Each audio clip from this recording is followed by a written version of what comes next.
scripture here does not tell us, I have not seen it in the Bible, whether or not this debt was left by the father, or whether it was debt because of his death that the family had to go into in order to survive. But I think God also wants to say something to us about debt. And that is that we, as God's people, should beware of them. God does not say we should not assume to be them, but we should be careful with them. The wise man Solomon in Proverbs chapter 22 and verse 7 says that the borrower is slave or servant to the lender. And so because of that, this lady and her two sons run the risk of having their family destroyed.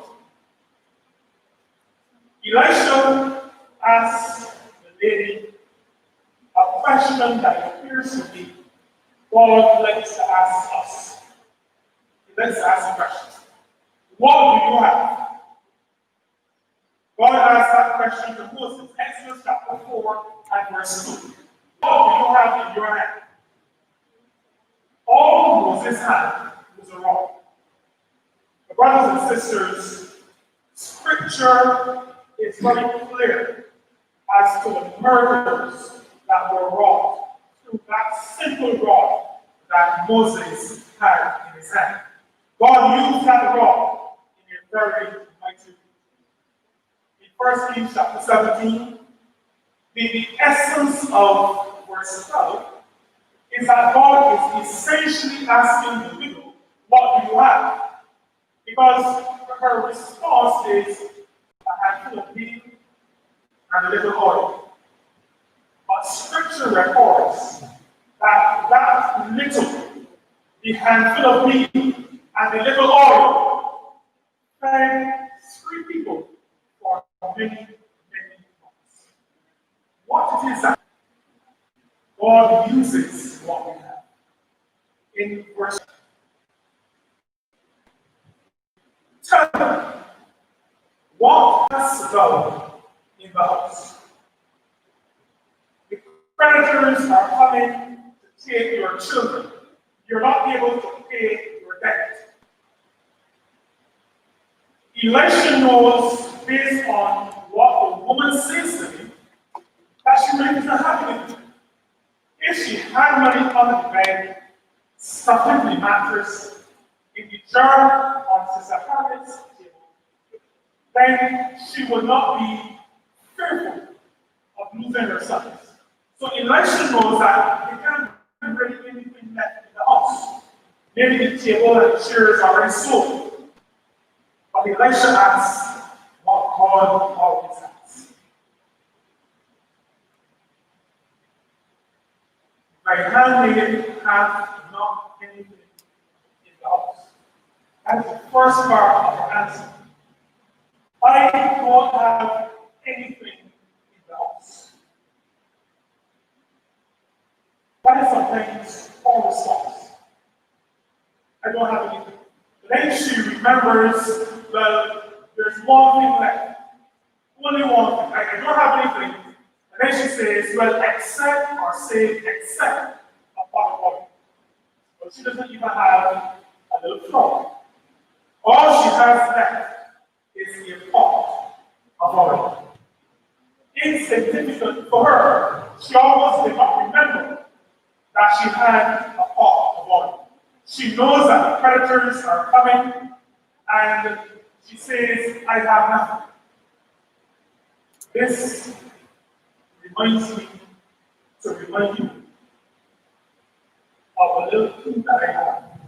You know, sometimes we pray and say, bless those who have not to give. Those are not people in church.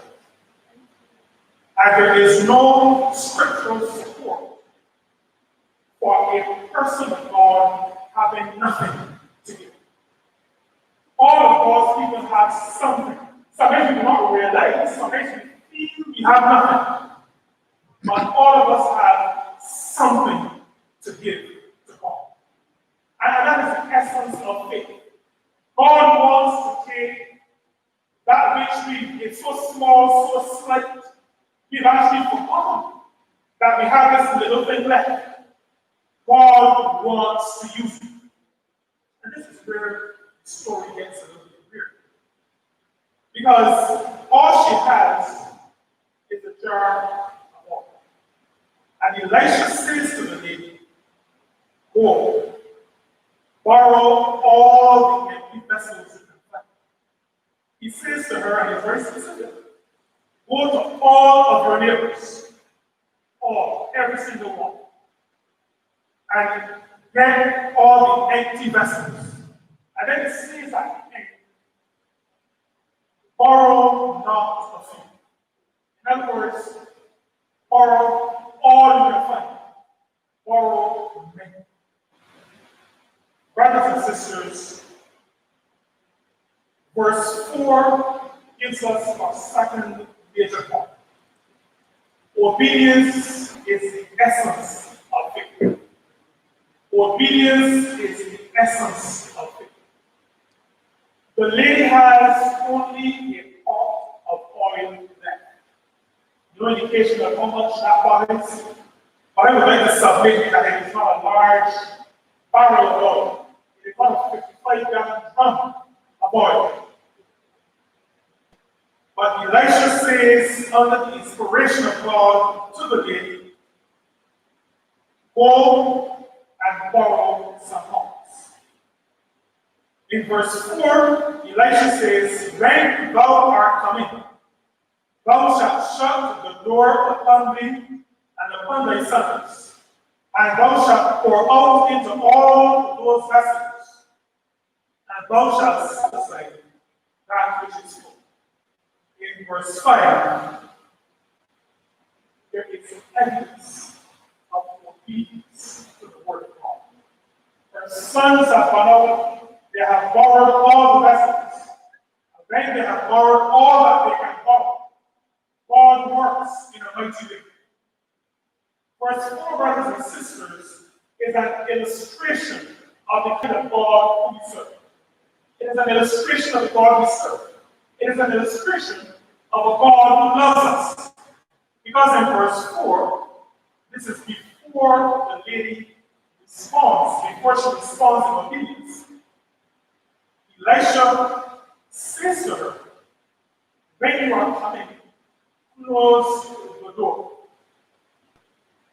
As if to say to the lady and to her sons, a family that is being threatened by creditors.